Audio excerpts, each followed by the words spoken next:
Rewind, Your Week in Review is sponsored by the Wisconsin Realtors Association, bringing Wisconsin communities to life with great homes, businesses, and neighborhoods. The Wisconsin Realtors Association, the voice of real estate.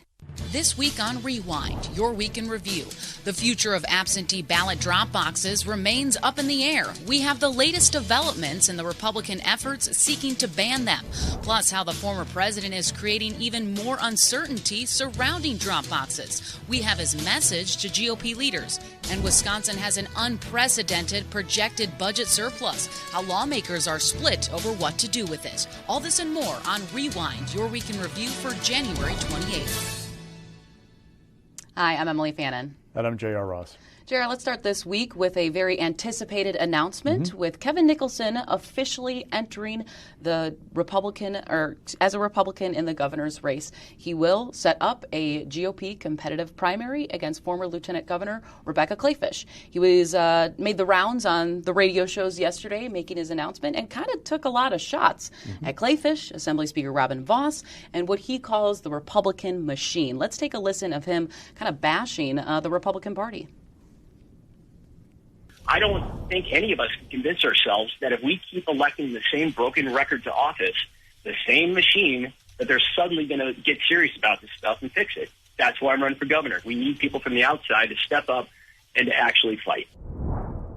So Nicholson has been trying to set himself as an outsider, trying to differentiate himself from Rebecca Clayfish, really taking shots at Clayfish and kind of just in total attacking the Republican Party, calling them out specifically because they have lost 11 out of the past 12 statewide general elections. So I guess, will this, theme of his work, right? Is it going to stand out? Because in these kind of primaries, you have to separate yourself, even though their agenda is pretty similar. Well, Nicholson doesn't have much of an option otherwise. If you go back and look, Clayfish's campaign put out some polling to supporters a week and a half ago that she was up like 45 points on Nicholson in a potential head-to-head matchup, 40, 50 points. How does Kevin Nicholson catch Rebecca Clayfish? He has to tear her down. And for Nicholson, you don't just tear down Clayfish, you tear down the entire machine, right? The decaying machine to do enough about critical race theory, created the Elections Commission, put more on school choice to show that you are this guy's going to shake up the system and win. Now, the question is, one, will it work because the grassroots of the party really likes Rebecca Clayfish. They have for a long time. She's part of the Walker administration. Walker's so popular with the grassroots. So there's that question. Two, does he have the money to do it? So now, big thing this week, Dick Uihlein, who is an Illinois businessman, groups that were funded by Dick Uihlein spent about $11 million helping Nicholson in his 2018 Senate campaign, which that's a lot of money. They can't just rely on soft money to run a campaign. You have to have hard dollars. Nicholson raised less than $4 million in his race for Senate in 2018, which sounds like a lot of money, but Clayfish raised $3.5 and banked $2.6 million by the end of last year. He has to make up that gap. Can he catch Clayfish on the hard dollar front? Why is that important? Well, Dick Uihlein can spend money on groups that can run ads about Nicholson. Nicholson has to have an operation, a turnout operation. He has to have a campaign manager. He's got to run ads. He has to do all these things that you have to pay for. You can't do that with soft money from an outside group because it's not possible. Now, there's some gray areas in state law about coordination between outside groups, those kinds of things, but let's just kind of focus on running a campaign. You got to have dollars to do that. That's another challenge. Thirdly, is the grassroots open to Kevin Nicholson?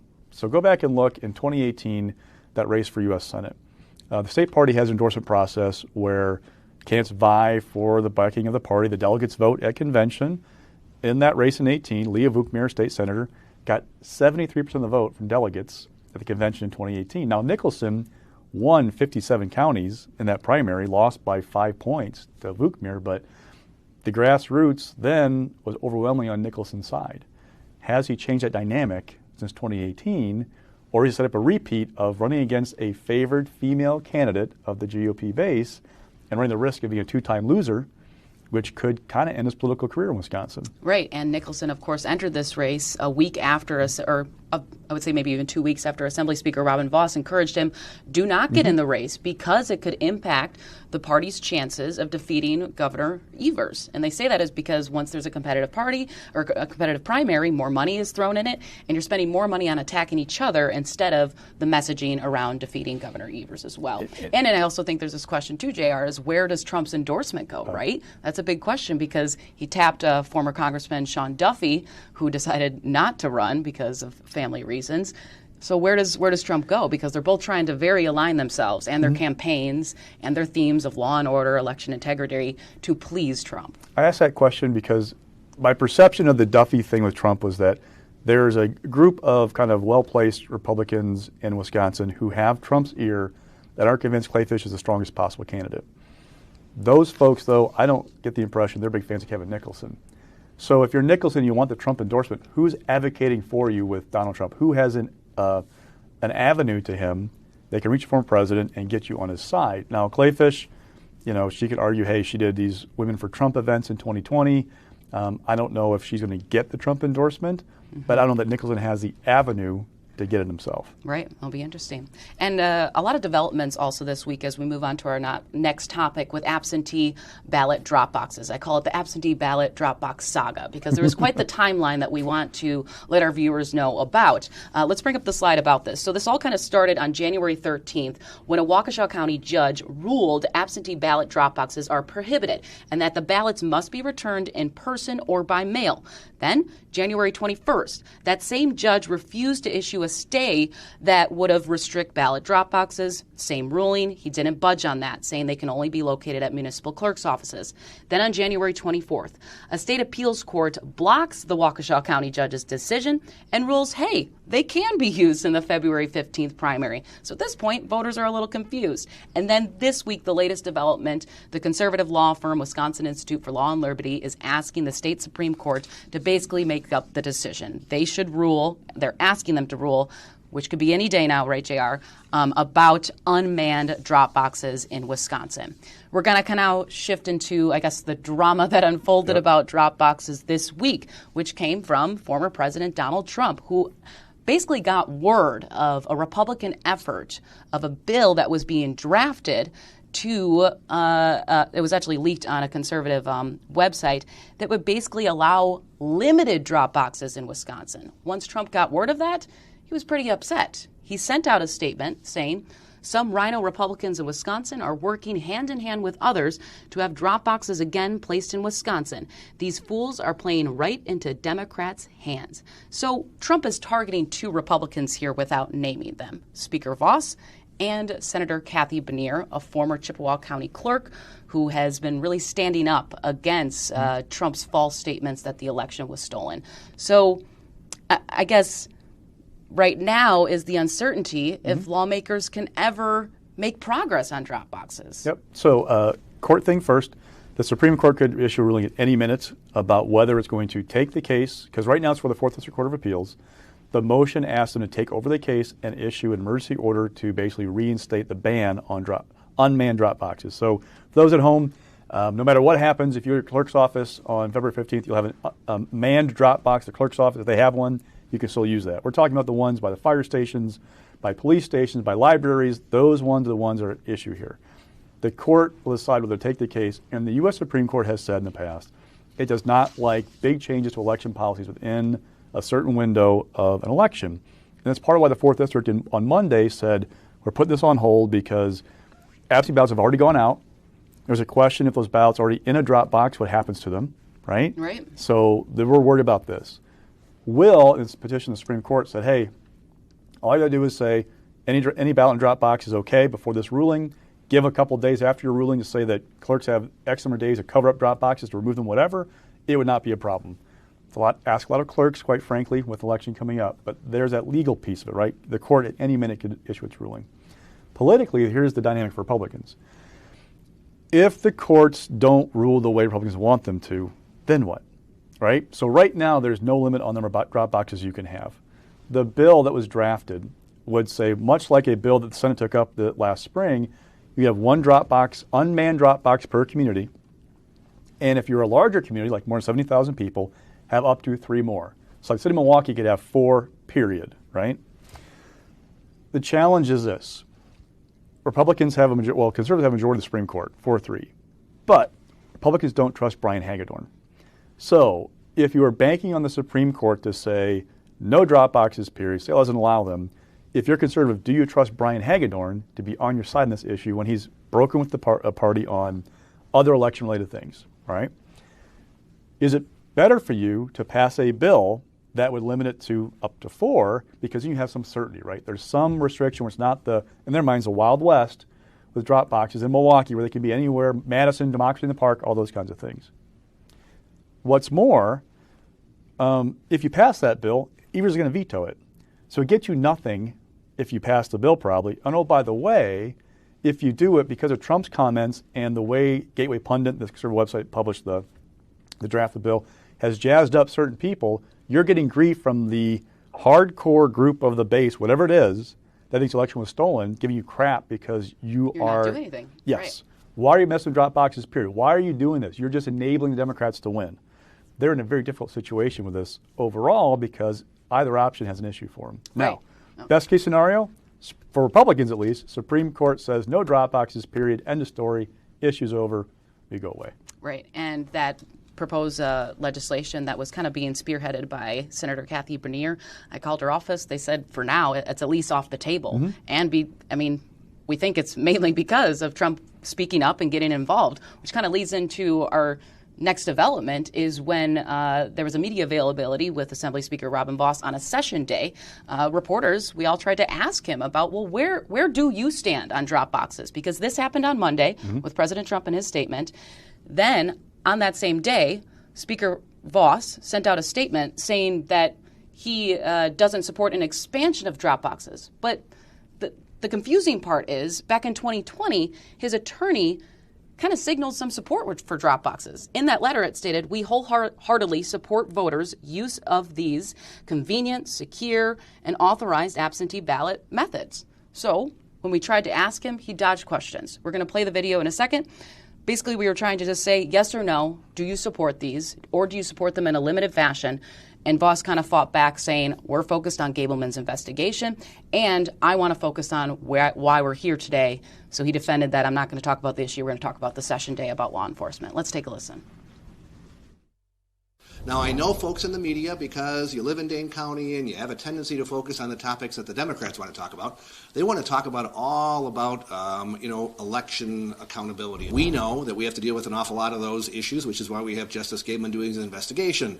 We have legislation that's moving its way through the process, but you would make it seem like that's all we're focusing on. That is an important part of what we do, but it is not all that we do. What people really care about is the rising cost of goods, the fact that you are now going to see people paying an awful lot more for food over the course of this next year than they did even last year.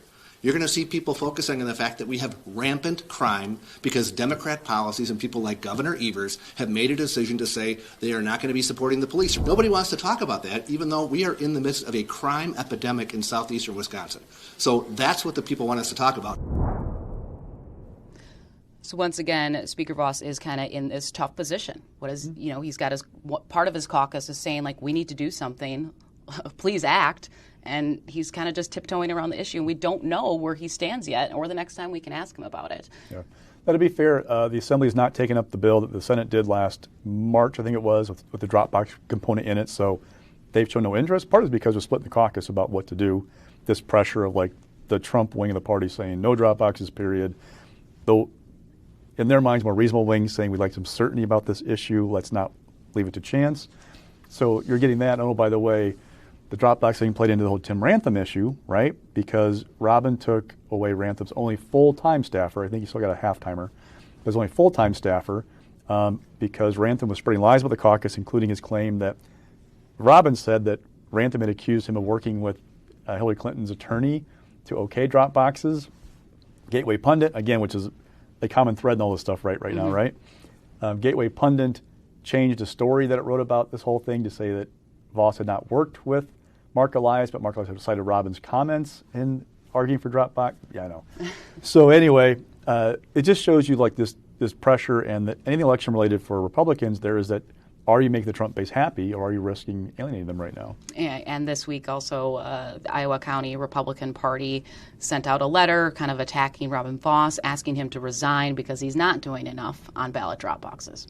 Another big news this week was the unprecedented, I can't stress that enough, the massive amount of money that the state is projected to come through for the budget surplus. So let's just kind of break it down a little bit about the numbers, and then we'll dive into what this means for the state. So it's projected $3.8 billion surplus, about $2.5 billion more in projected tax revenue than about like 6 months ago in what they projected. So it's a drop of about $340 million in expected appropriations in 2021 and 2022. So, JR, a lot of money here. We'll get into a little bit about what both parties want to do with it. But, I mean, this is numbers, I think we spoke a little bit off air, that this is something you have never even seen in your career. This is just so much. So I'll warn you that one thing I geek out about more than redistricting is revenue projections. Yes. So remember, in June, Fiscal Bureau said we're going to have $4.4 billion more in revenue we thought we were going to have just in January. That opened the door to $2 billion of tax cuts in the budget. Go back before that, just a year earlier, LFB said we're going to have $1.2 billion more than we thought. Actually, in January of last year, LFB said we'll have $1.2 billion more in revenue than what the year administration thought in just November. So this $1.2 billion more, $4.4 billion more, and now this $2.5 billion more revenue. That is an unprecedented run. The last we've been driven almost entirely by the COVID-19 money. It's flooding states with money. The coffers are full. There's money to play with. It's unbelievable. At the same time, all the hubbub about the revenue numbers, there was one memo that was lost in the shelf for a lot of people about what the state can do with this. Don't forget, the federal government said with the COVID-19 money for schools, you have to maintain your share of spending for K-12 education and higher ed to qualify for about $2.3 billion in COVID money for K-12 schools. There's a maintenance effort requirement for the fiscal year 21-22 that covers the second of the three COVID packages, also overlaps the third one, and then another fiscal year, the next one that also applies to the last COVID package. That's all about spending. Doesn't matter how much revenue you bring, it's all about how much you spend. That's why that number about the drop in expected expenditure is so important. That $340 million less is driven by the federal government putting more money into the Medicaid program. So the state-federal program that's funded by both governments, the more you put in an enhanced matching formula, for the feds, from the feds, the less state money you put in. That means the state could spend $387 million in this fiscal year. That's it. So the $3.8 billion, don't focus on that. Right. Focus on a smaller number, because if you spend more than that, you trigger the maintenance effort requirement, which means more money for education, right?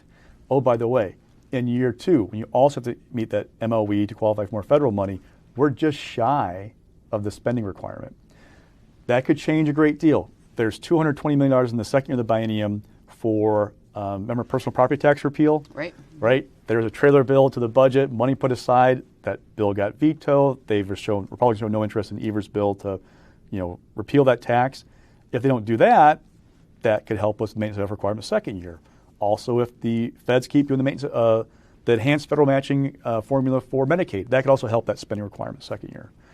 But the bottom line is we're in great shape, but not necessarily to spend a whole lot of money right now, unless you pump even more money in education. And that's kind of the strategy that we've been hearing from Republicans, why they don't want to act on this massive amount of money, is because, A, they want to see who wins the governor's race, if they'll have more power and more control over what to do with it. And why not wait, right? The dueling kind of things that we've been hearing this week is Evers kind of released this huge plan, what he wants to do with the money. Kind of the top line headline that grabbed everyone's attention is that he wants to give everyone a $150 check in the mail for a refund. But, all of his priorities here that you're kind of looking at right here, some tax rebates, a tax credit to cover family caregivers, increasing K through 12 education, UW system, technical colleges. All of this sounds great, and so does $150, right? Who doesn't want their money back? Any plan that he wants to propose has to be approved by the Joint Finance Committee, which we know is controlled by Republicans.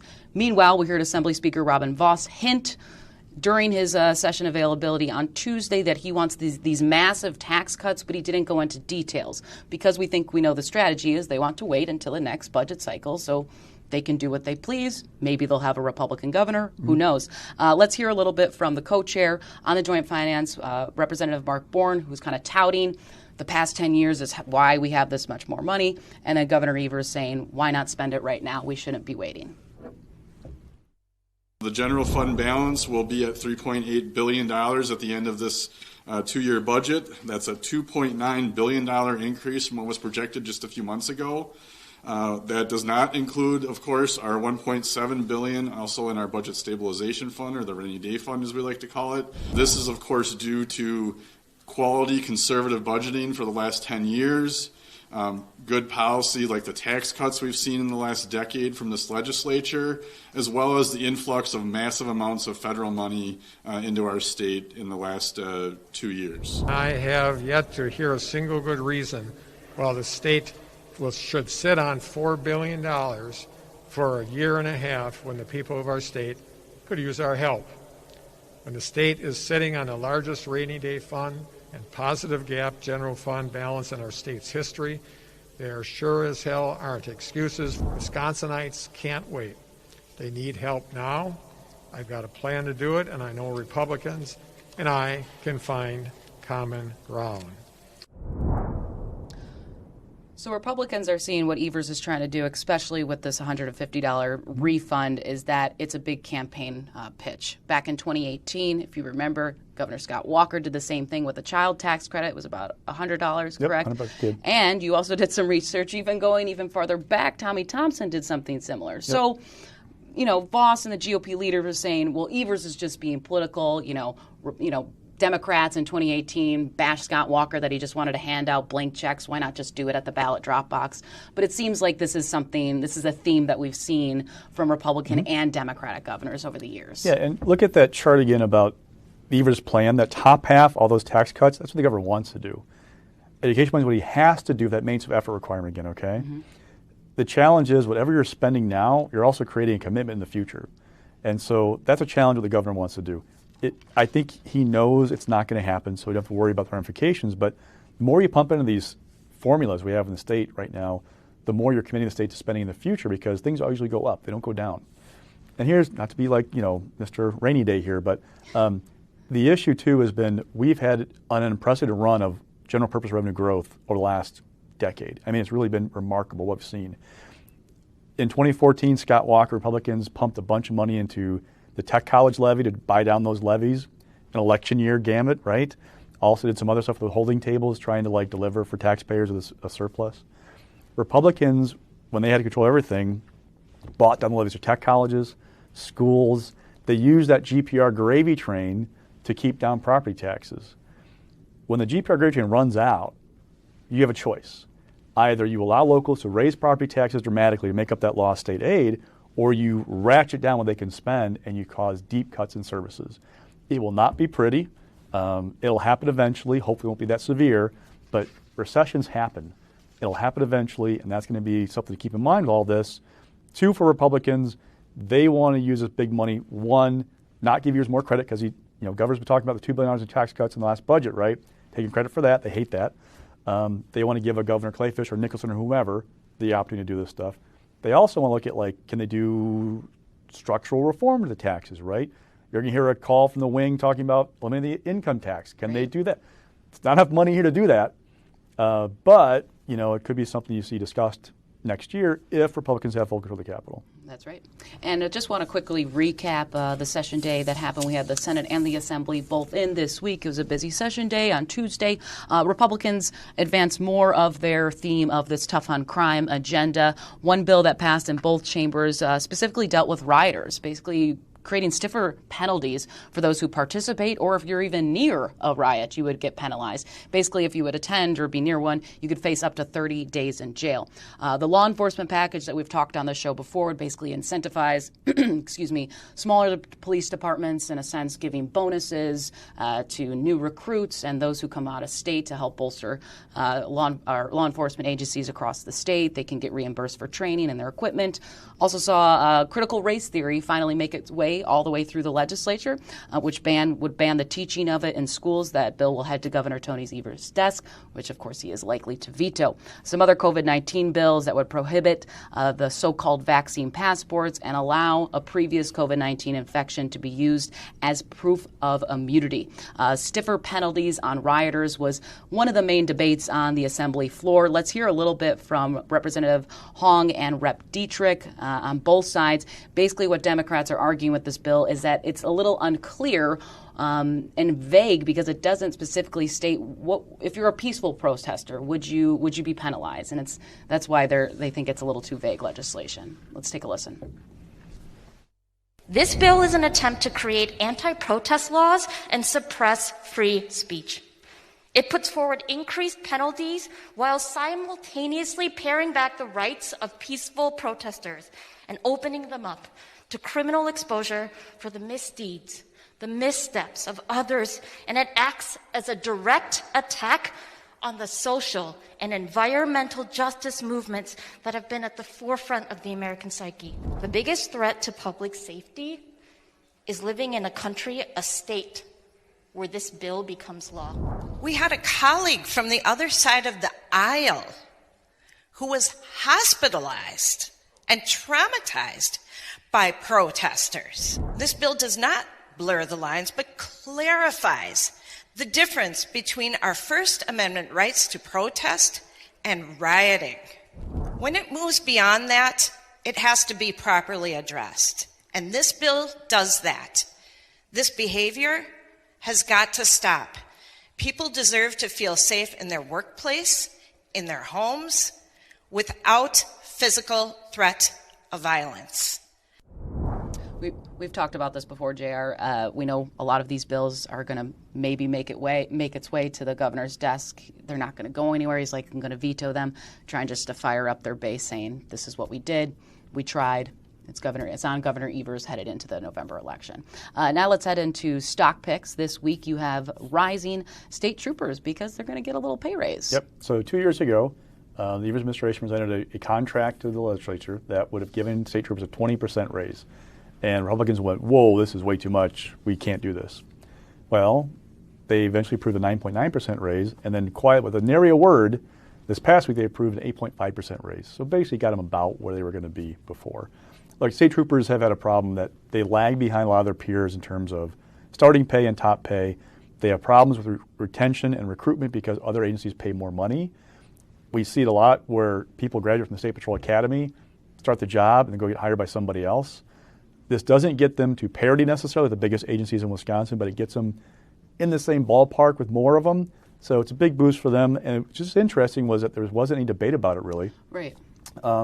One thing I heard was that just breaking it up, that big of a raise, kind of made it more palatable for Republicans. And two, the world's changed a bit since December of 2019, when that 20% raise was proposed. Think about like all the protests, right, policing. State troopers have been helping out with some high-profile cases. When Kenosha was having violent protests, state troopers were down there.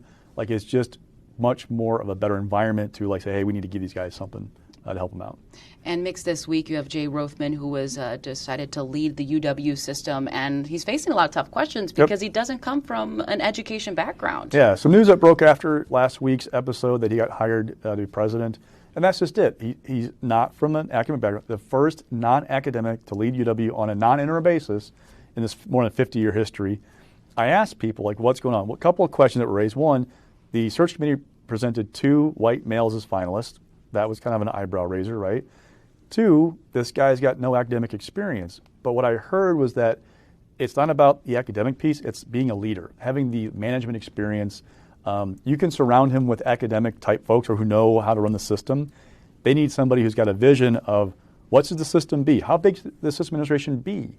How big should the system be in general, right? I mean, there are some issues there with 2-year campuses, all this kind of stuff going on. He has the opportunity to be a change agent. Should also note that he's been no stranger to politics. He's given about $70,000 since 2010 to various parties, most of it toward Republicans.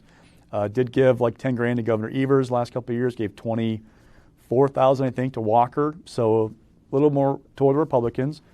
And Republican lawmakers, we're going to run the Capitol, the state legislature at least for the near term, right? they may be open to a guy who's got business experience as university's kind of envoy. Remember Ray Cross? Yep. He was supposed to be like this guy who could go work with Republicans after the budget. Turn out too well. I feel like I got kicked in the shins. Didn't go very well. Tommy Thompson, Republican governor. You can't really figure out if somebody would have done better than Tommy in his role with like the budget and with COVID stuff. Right.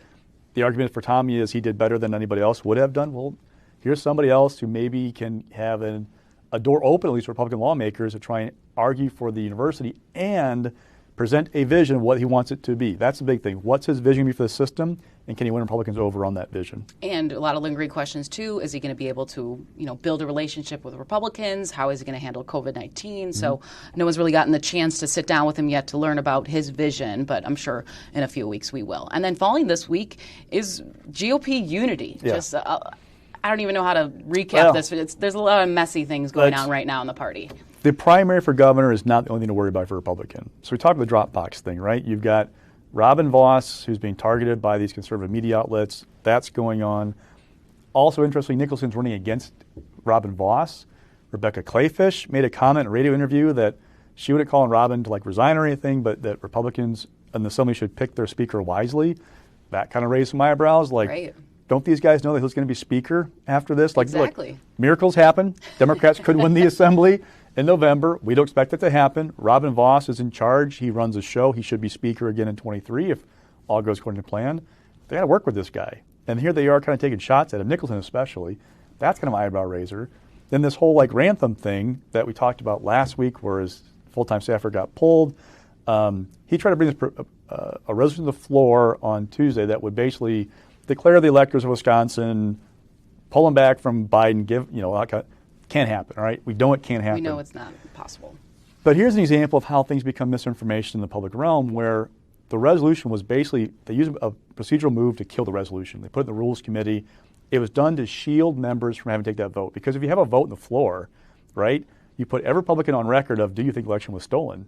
Well, with that base that thinks it was, if they see you're not with them, that might cause you some problems, right? So they put this resolution off in the Rules Committee, basically kill it. Well, Gateway Pundit, either because they don't know what the heck they're doing or they're intentionally misleading people, claim that this was moving the resolution forward, right? Which is not what was happening. It did not happen, no. We're killing it. Then this candidate for governor in Arizona, who's a big Trump supporter, gotten his endorsement, she claimed on social media that the Republicans and somebody voted to rescind the electors for Biden, which is absolutely 100% not true. But that feeds that machine, that beast that's saying something was wrong, we're fired up. It feeds those folks that misinformation, and it causes a problem where Robin Vos is getting grief from saying not doing enough to stop the steal. The gay one thing isn't enough. There's just a constant pressure on these guys right now. And it could be a very challenging environment to govern, however it turns out this November. Right. We will wait and see. It's a lot to come forth this year. All right, that will do it this week. We'll see you next week. I'm Emilee Fannon. And I'm J.R. Ross. Have a good one. Rewind. Your Week in Review is sponsored by the Wisconsin Realtors Association, bringing Wisconsin communities to life with great homes, businesses, and neighborhoods. The Wisconsin Realtors Association, the voice of real estate.